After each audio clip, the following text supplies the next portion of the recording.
Welcome to Wednesday. It is Meet the Press Daily. I'm Chuck Todd, and we begin the hour with breaking news that is going to linger, folks. Moments ago, excerpts from a thoroughly researched new book by Bob Woodward were released as part of a book derived from 18 interviews Woodward did with President Trump as this country was being pummeled by two crises, the virus and racial unrest. Audio of some of those interviews has just been released. They are the receipts, as I said earlier, and they paint a damning portrait of this president's mishandling of the virus. President Trump admitted to Woodward that he intentionally downplayed the virus, even though he knew how deadly it was. Back in February, as the president was telling the public that the virus was no worse than a seasonal flu, here's what he told Bob Woodward. It goes through air, Bob. That's always tougher than the touch. You know, the touch, you don't have to touch things, right? But the air, you just breathe the air, and that's how it's passed. And so that's a very tricky one. That's a very delicate one. It's also more deadly than your strenuous flus.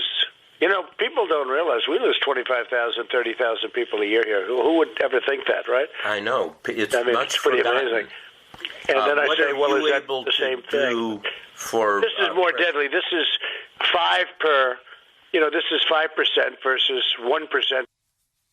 So that's what he told Woodward in February, and here's what he was telling the rest of us around the same time.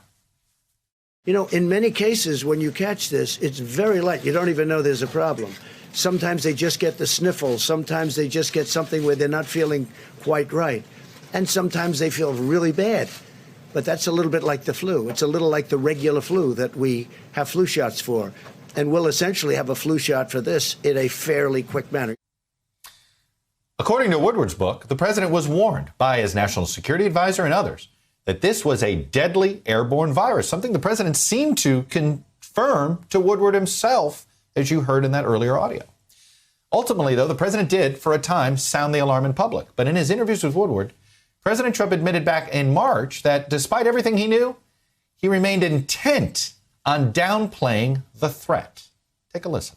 Now it's turning out it's not just old people, Bob. Just today and yesterday, some startling facts came out. It's not just older young people, to plenty of young people.